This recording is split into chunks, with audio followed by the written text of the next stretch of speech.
நம்ம உடம்பு சிறப்பாக செயல்படணும்னா, நம்ம உடற்பயிற்சி பண்ணணும். உடற்பயிற்சி பண்ணும்போது நம்ம இதயம்லாம் தூண்டப்படுகிறது. இப்போ நடக்கிறோம், ஓடுறோம், அப்போ இதயம் நல்லா வேலை செய்யும். அப்போ உடற்பயிற்சி என்பது நமது உடல் உறுப்புகளை தூண்டுவதற்கான ஒரு வழி. அது மட்டுமே போதாது. உறவுகளும் நமது உடல் உறுப்புகளை நன்றாக தூண்டக்கூடியது. எப்படின்னா, உறவுகள்னால் சண்டை போடுறது, பிரச்சனைகளோடு வாழணும். இப்போ சண்டை போடுறது, அழுகிறது, திட்டுறது, அன்பு செலுத்துறது, இப்படி அப்புறம் பழி வாங்கிறது, ஏற்றுக்கொள்ளும்படியாக எளிமையாக ஒரு உரிமை யாரிடம் இருக்கிறதோ அவர்களை நாம் பழி வாங்குவது, அவங்ககிட்ட திட்டுறது, திட்டு வாங்குறது, அடிக்கிறது, அடி வாங்குறது, இந்த மாதிரி ஒரு பிரச்சனைகளோட அந்த உறவுகள் சார்ந்த பிரச்சனைகளோடு வாழும்போது இந்த உடல் உறுப்புகள் நல்லா வேலை செய்யும். இப்போ இதயம் எப்போ நல்லா படபடன்னு துடிக்கும்? நம்ம ஓடினோம், விளையாடுறோம் அப்படின்னா, உடல் உழைச்சோம் அப்படின்னா நமக்கு களைப்பு ஏற்படும், இதயமும் படபடன்னு வேகமாக துடிக்கும், உடம்பே நல்லா வேகமாக வேலை. அதுபோல் நம்ம ஒருத்தர்கிட்ட திட்டுறோன்னு கோவப்படுறோன்னு வைங்க, அப்போவும் இதயம் நல்லா வேகமாக துடிக்கும். அப்போ இப்படி உடல் உறுப்புகளை தூண்டக்கூடிய விஷயந்தான் அது. இதயம் மட்டும் கிடையாது. நம்ம ஓடுறோம், உடல் உழைக்கிறோம் அப்படிங்கும்போது இதயம் மட்டும் வேகமாக துடிக்காது, நுரையீரலும் வேகமாக மூச்சு வாங்குது, அப்போது நுரையீரலும் வேகமாக துடிக்குது. உடலில் உள்ள அத்தனை உறுப்புகளும் உடல் உழைப்பின் போதும் உடற்பயிற்சியின் போதும் நல்லா வேலை செய்யுது.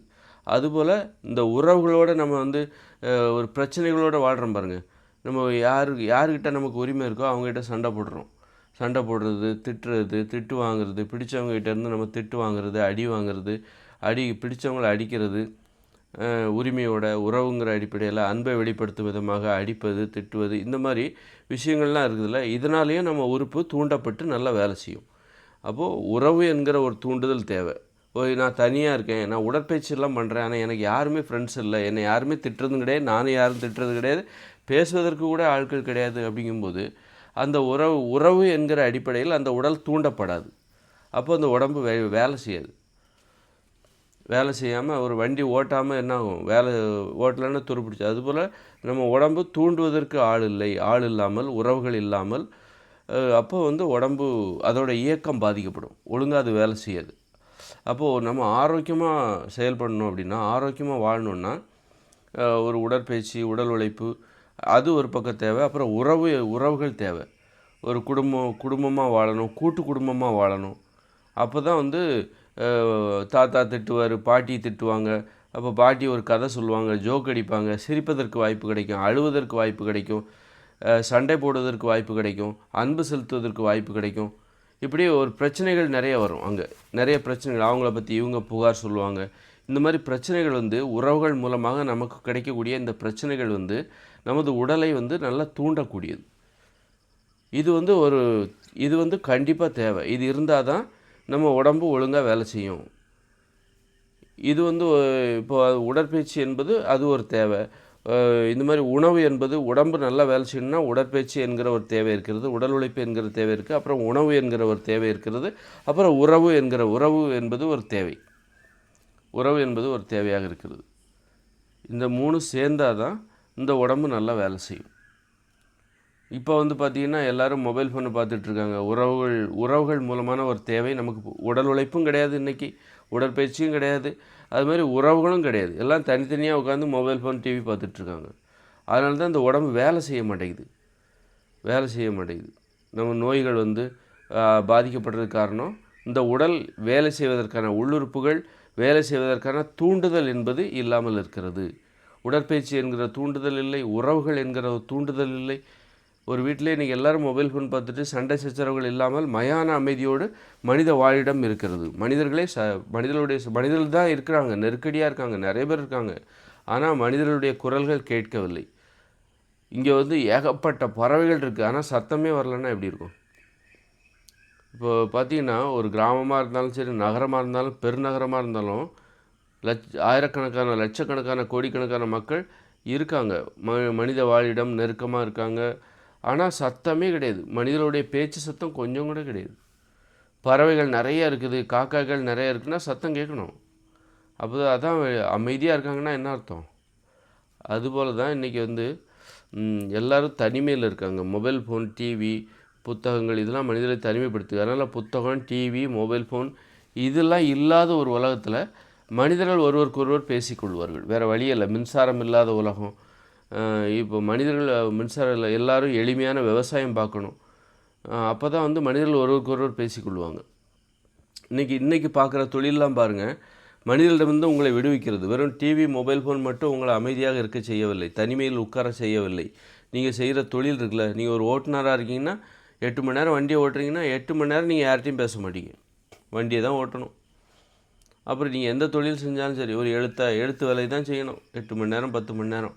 இப்படி உறவுகளிலிருந்து செய்கிற தொழில் கூட உங்களை தனிமைப்படுத்துகிறது. இப்போது புத்தகம், மொபைல் ஃபோன், டிவி முதற்கொண்டு மனிதர்களை தனிமைப்படுத்துவதிலே இது குறியாக இருக்கிறது. அதனால் நம்ம இந்த உலகமே வந்து உறவு என்கிற தூண்டுதல் இந்த உடம்புக்கு கிடைக்காம போகிறதுக்கு தான் இந்த இயந்திர அறிவியல் உலகம் வழி செய்யும். அதுபோல் உடல் உழைப்புக்கும் இந்த உலகத்தில் வாய்ப்பு கிடையாது. சோம்பேறியாக்குது மனிதர்களை, எல்லா வகையிலையும் உடல் உழைப்பு இல்லாமல் சோம்பேறியாக்குகிறது. மனிதர்களோடு பழகாமல், அதுவும் ஒரு சோம்பேறித்தனம் தான். மனிதர்களோடு பேசாமல் இருக்கிறது, பழகாமல் இருக்கிறது, சண்டை போடாமல் இருக்குது, பிடிச்சவங்ககிட்ட சண்டை போடணும், திட்டு வாங்கணும், இதுவும் ஒரு சோம்பேறி. இப்படி ஒரு சோம்பேறித்தனம். அப்புறம் நல்ல உணவுகளை சாப்பிடாமல் கெட்ட உணவுகளை சாப்பிடுவது, சோறு சாப்பிட்றது, பூரி, பொங்கல், தோசை இப்படி சாப்பிட்றது, நோய்களை தருகிற உணவுகள், பேக்கரி உணவுகள், மாமிசம், மீன், முட்டை, இதெல்லாம் வந்து நோய்களை தரக்கூடிய உணவு. அதுவும் சோம்பேறித்தனம் தான். நல்ல உணவுகளை தேடணும், அதுதான் உழைப்பு, உண்மையான உழைப்பு. நல்ல உறவுகளை தேடி நீங்கள் நடக்க வேண்டும். உங்கள் அம்மாவை தேடி, பாட்டியை தேடி, தாத்தாவை தேடி, நல்ல உறவுகளை தேடி, நல்ல நண்பர்களை தேடி நீங்கள் நடக்க வேண்டும், உழைக்க வேண்டும், அவர்களுக்கு உதவி செய்ய வேண்டும். அப்படி உறவுகளை சார்ந்து இப்படிப்பட்ட விஷயங்கள் சேர்ந்தால் தான் நம்ம உடம்பு ஆரோக்கியமாக இருக்கும், மனித வாழ்க்கையும் ஆரோக்கியமாக இருக்கும். அதனால தான் இந்த உலகம் இதற்கு பொருத்தமானது. மனிதர்கள் ஆரோக்கியமாக வாழ்வதற்கு தற்போதுள்ள இயந்திர அறிவியல் உலகம் பொருத்தம் இல்லாத, உதவி செய்யாத ஒரு உலகமாகும். அதனால் இந்த உலகம் 2040 ஃபெயிலியர் ஆகுது.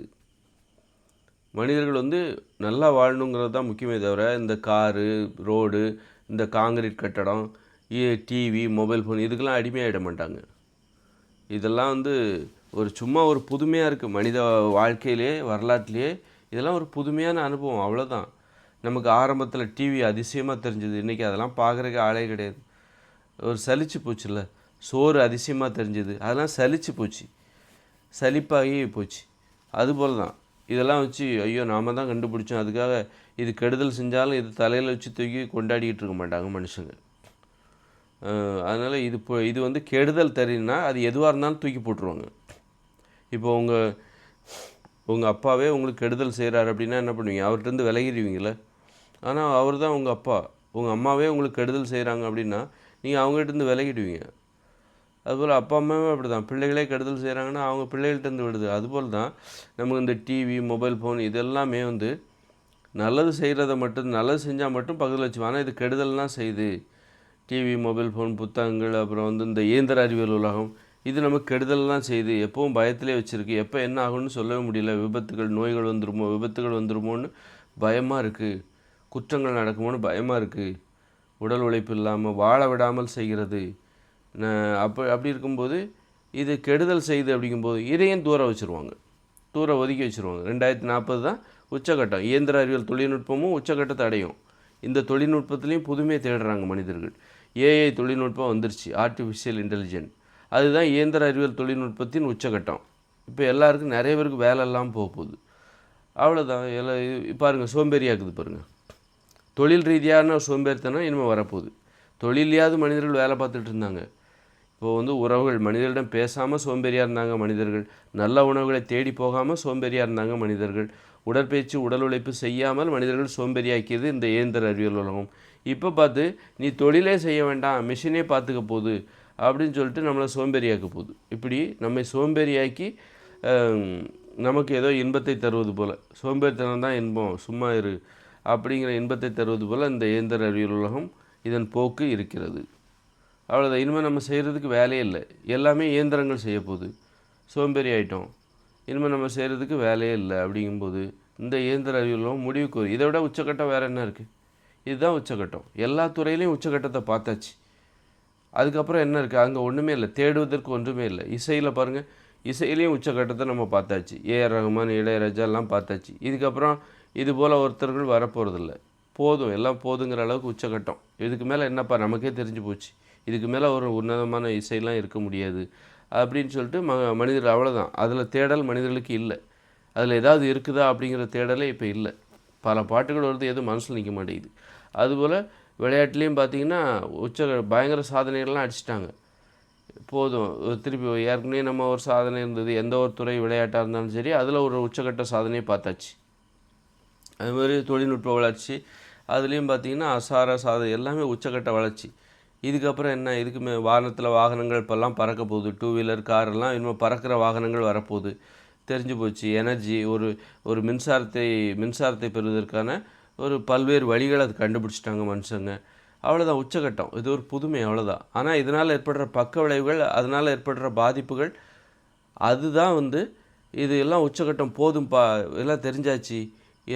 இது நம்மளை நாமே கஷ்டப்படுத்திக்கிட்டு இந்த புதுமைக்காக நம்ம என்ன பண்ணுறோம், நம்மளை நாமே கஷ்டப்படுத்திக்கிறோம், வருத்திக்கிறோம், இந்த துன்பத்தை ஏற்றுக்கொள்கிறோம். இந்த இயந்திர அறிவியல் உலகத்தால் நம்மளால் நிறைய துன்பத்தை நம்ம நோய்கள் ஏற்படுகிறது, சோம்பேறித்தனம், உடல் உழைப்பு எல்லாம், விபத்துகள், குற்றங்கள், இப்படி பல்வேறு இன்னல்கள் ஏற்படுகிறது.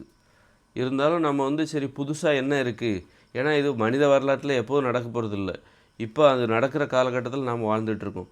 அதனால் என்ன நடக்க போகுது எல்லாத்தையும் தெரிஞ்சுக்கிட்டோம். இயந்திர அறிவியலும் உச்சக்கட்டத்தை அடையுது, எல்லா துறையும் உச்சக்கட்டத்தை அடையுது. இதுக்கு மேலே ஒன்றும் இல்லை.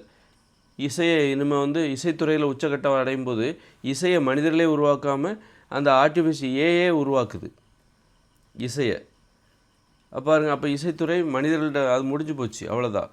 இனிமேல் இசை என்றால் என்ன, மனிதர்கள் இனிமேல் அப்போ இந்த இயந்திர அறிவியல் உலகமே செயலிழக்கும் போது மனிதர்களுடைய இசை எப்படி இருக்கும், மனிதர்களுக்கான எந்த இசை எப்படி இருக்கும், அதுதான் நான் கண்டுபிடிக்கிறேன்.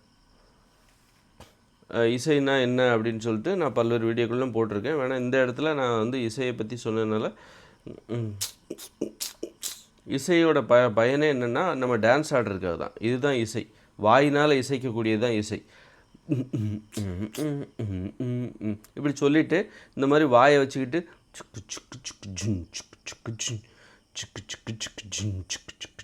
இதுக்கு தகுந்த மாதிரி டான்ஸ் ஆடணும். இசைத்தாலே நீ டான்ஸும் ஆடணும், ரெண்டுமே இதற்காக தான். இசையோட பயனே என்னென்னா டான்ஸ் ஆடுவதற்கு. இதுதான் இசை, அவ்வளோதான், முடிஞ்சு போச்சு. இசையை மனிதர்களுக்கான இசை கண்டுபிடிக்கப்பட்டு விட்டது.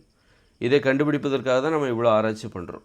அதுமாதிரி மனிதர்களுக்கான பாடல், அதையும் நான் கண்டுபிடிச்சிட்டேன். இப்படி மனிதர்கள் வாழ்வதற்கு மனிதர்களுக்கான பிற இயந்திரங்களோட உதவி இல்லாமல், இப்போ ஏற்கனவே இயந்திரங்கள் உதவியோடு தான் இசையமைச்சிட்டு இருந்தாங்க. கித்தாரு, வீணை, தபேலான்னு சொல்லி இயந்திரங்களோட உதவியோடு தானே இசையமைச்சாங்க. இன்றைக்கி மனிதர்களே இல்லாமல் அந்த இயந்திரங்களே இசையமைக்கிறது. அப்படி இருக்கும்போது அப்போ இசைக்கும் மனுஷங்களுக்கும் உள்ள தொடர்பு இல்லாமல் போச்சு. அப்போது இசைக்கும் மனிதர்களுக்கும் தொடர்பு இருக்குது. அந்த தொடர்பு மக்களுக்கான இசை இது. அப்போ நான் பாடின இப்போ போட்டேன்ல,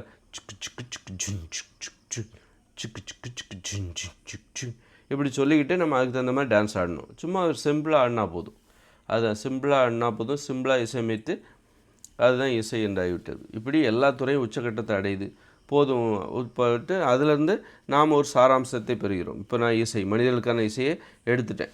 இனிமேல் மனிதர்கள் இந்த இசையை வைத்துக்கொண்டு மனிதர்கள் நடனம் ஆட வேண்டும். மனிதர்கள் தங்கள் வாழ்நாளில் இயந்திரங்களோட உதவி இல்லாமல் இசையமைத்து கொண்டு வாழ வேண்டும். இயந்திரங்கள் நமக்கு கெடுதல் தான் செய்யும். இயந்திரங்களை என்றைக்குமே நம்பக்கூடாது. இயந்திரங்கள் நமது வேலையை எளிதாக்குகிறது, அதில் நிறைய விபத்துகள் இருக்குது. இயந்திரங்கள் நம்மை சோம்பேறியாக்குகிறது. இயந்திரங்கள் நோய்களுக்கும் சோம்பேறித்தனத்துக்கும் இயந்திரங்கள் தான் காரணமாக இருக்குது. அதனால் இயந்திரங்கள்கிட்ட நம்ம விடுபட போகிறோம். அதே நேரத்தில் இயந்திரங்கள் உதவி இல்லாமல் எப்படி இசையமைப்பது, எப்படி பாட்டு பாடுவது, எப்படி விளையாடுவது, இதெல்லாம் நம்ம கற்றுக்குறோம். கற்றுக்கிட்டு நம்ம மனித வாழ்க்கை வாழ போகிறோம். அவ்வளோ.